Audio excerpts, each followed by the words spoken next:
Salut les audacieux, j'espère que vous allez bien. Dans cette capsule, je vais vous expliquer ma démarche et le pourquoi de cette chaîne, où nous allons parler essentiellement d'éloquence, d'élégance et de savoir-vivre. Alors, j'ai pris la résolution de vous parler de ces sujets-là parce que j'ai réalisé que la communauté afrodescendante en avait cruellement besoin. C'est à tort que nous négligeons ces paramètres-là parce que dans certains cas, à certains endroits, eh bien, l'on ne vous accueillera pas, l'on ne vous traitera pas avec le même respect si vous n'avez pas les codes, si vous ne maîtrisez pas, un tant soit peu, eh bien, le savoir-vivre, l'étiquette. Et parfois, vous êtes surpris que l'on vous ferme la porte au nez, que l'on vous refuse l'accès à certains endroits, mais sans vous demander si il n'y avait pas un problème dans votre comportement, dans votre attitude, dans votre façon de vous tenir, dans votre façon peut-être de vous emporter aussi, dans votre façon de vous exprimer tout simplement. Donc, nous devons prêter attention à ces détails. Nous devons nous éduquer et nous rééduquer, j'ai envie de dire, à ces réalités-là, parce qu'elles sont des composantes aujourd'hui de nos sociétés. Et je nous exhorte vraiment à prendre conscience de l'urgence, à faire la différence, parce que tous les afrodescendants ne sont pas des brutes, ne sont pas des sauvages, ne sont pas des personnes mal éduquées, des personnes qui parlent fort dans les transports en commun, ne sont pas des personnes que l'on ne peut pas sortir. Et pour cela, il nous faut tout simplement emprunter les outils, les moyens qui feront la différence. Et alors, je vous donne rendez-vous sur cette chaîne où nous parlerons régulièrement d'éloquence, d'élégance et de savoir-vivre. Je vous invite, si ce n'est pas encore fait, à vous y abonner et à en activer la cloche des notifications afin de ne rien manquer. Voilà mes chers audacieux. Donc, je nous invite à prêter une attention particulière parce que l'on ne vous dira pas forcément certaines choses par peur peut-être de vous heurter, par peur de paraître mal poli, parce que cela ne fait pas partie des bonnes manières de faire des reproches. Et dans certains cas, c'est peut-être aussi parce que votre comportement ne permet pas cette ouverture-là.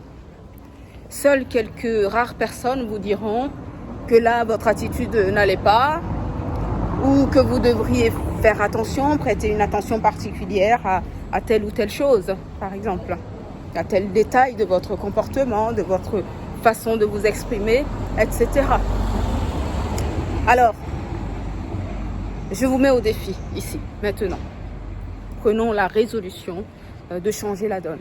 Prenons la résolution de montrer, j'ai envie de dire, un nouveau visage des Africains, un nouveau visage des Afro-descendants. Un visage, plein de bonnes manières, plein d'élégance, plein d'éloquence, plein de raisons aussi, j'ai envie de dire, parce que, avant même d'acheter la première paire de Louboutin ou le dernier sac Chanel, Dior et que sais-je encore, je vous invite à investir d'abord en vous-même, à investir dans votre crédibilité, dans votre façon de vous exprimer, dans la maîtrise de la langue du pays où vous vous trouvez. Vous ne pouvez pas résider dans un pays étranger et en minimiser la langue ou la loi ou les codes de bienséance, de savoir-vivre, etc.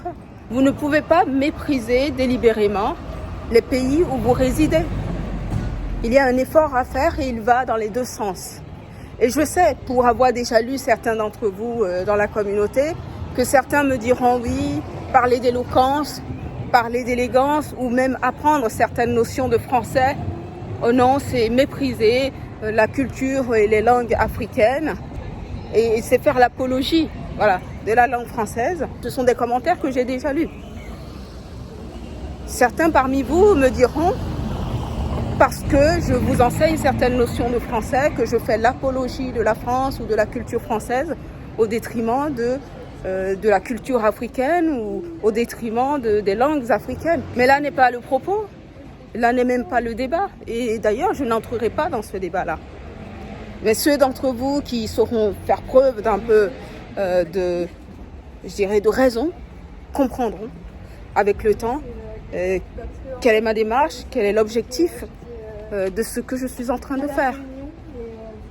Nous ne pouvons pas être dans le mépris, dans la haine et espérer des résultats nouveaux.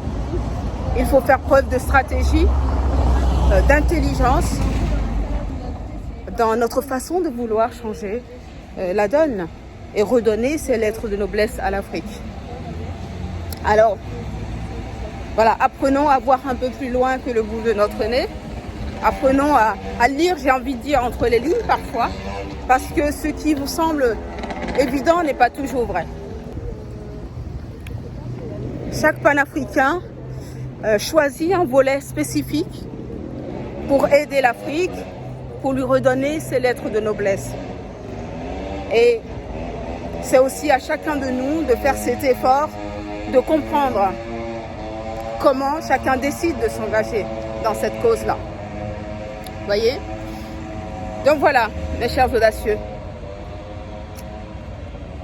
Je nous invite à réfléchir autrement, à nous investir autrement également, parce que l'Afrique en a besoin, parce que le monde en a besoin. Nous n'avons pas besoin de haine.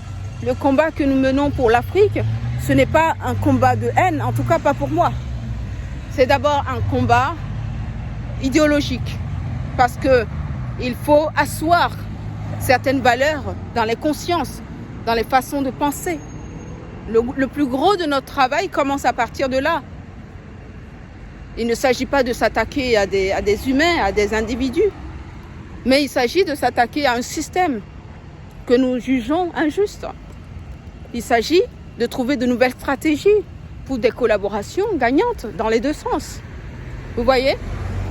Mais si nous sommes toujours dans une optique de haine et d'accusation des autres cultures, de tout ce qui peut venir de l'Occident plus généralement, eh bien je pense que c'est se tromper de combat. C'est se tromper de combat. Pour ma part, en tout cas, je sais exactement où je vais. Je sais quel est mon combat et je ne veux pas me tromper de combat. Voyez-vous? Donc, voilà. Sachez que l'éloquence, l'élégance, le savoir-vivre sont aussi des composantes à mettre dans la balance du panafricanisme, à mettre dans la balance de l'émancipation de l'Afrique, et que ce n'est pas incompatible du reste avec le panafricanisme. Ce n'est pas incompatible. Être panafricaine, ce n'est pas brosser la communauté afrodescendante dans le sens du poil, bien au contraire. Il faut être capable de se dire ce qui va, ce qui est extraordinaire, et fort heureusement, il y en a de plus en plus des personnes de la diaspora qui font des choses formidables. Et j'en profite pour les en féliciter du reste. Mais nous devons, voilà, rester concentrés. Nous devons rester attentifs aussi. Ne pas émettre des jugements trop hâtifs parfois, de façon à essayer de comprendre les choses, de comprendre le pourquoi des engagements, des actions des uns et des autres, et savoir se dire ce qui va et ce qui est peut-être à revoir, à renouveler, etc. Voilà, mes chers audacieux. Alors, je nous lance ce défi-là, d'essayer de donner le meilleur, de révéler la meilleure version de vous-même à travers l'éloquence, à travers l'élégance, à travers les bonnes manières, le savoir-vivre. Je vous lance ce défi de se mettre ensemble pour construire une nouvelle image de l'Afrique et des Africains, une nouvelle image qui nous honorera partout où nous passerons, qui nous conférera de la crédibilité et qui nous permettra d'ouvrir sans trop d'efforts certaines portes, parce que ce sont des choses que l'on ne vous dira pas. On ne vous dira pas qu'on ne vous a pas accepté dans cet hôtel-là parce que vous ne savez pas vous exprimer, parce que vous êtes mal habillé, parce que vous ne savez pas tenir les couverts, parce que vous ne savez pas appeler avec respect les serveurs. On ne vous dira pas que vous parlez trop fort et que voilà, vous indisposez les autres convives, etc. On ne vous dira pas forcément ces choses-là. Dans certains cas, et avec quelques rares personnes, on vous soufflera quelques mots pour que vous compreniez ce qui ne va pas, mais pas tout le temps.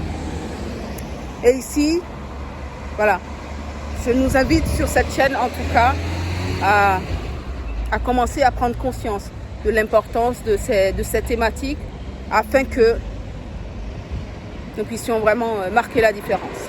C'est du reste ce que je nous souhaite. Voilà. Commencez à investir en vous. Recherchez des formations dans les pays où vous vous trouvez, que vous soyez en Angleterre, en Italie, en Allemagne.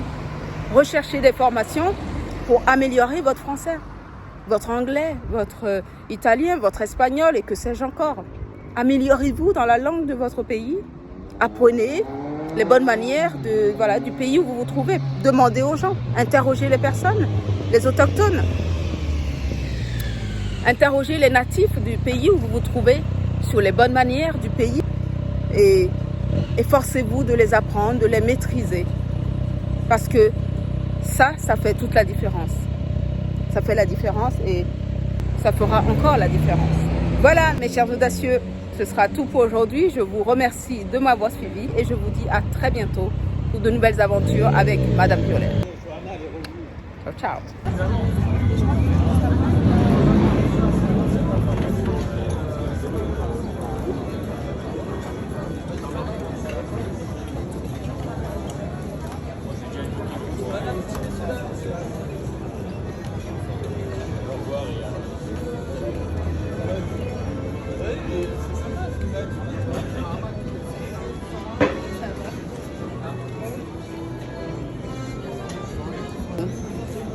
Attends.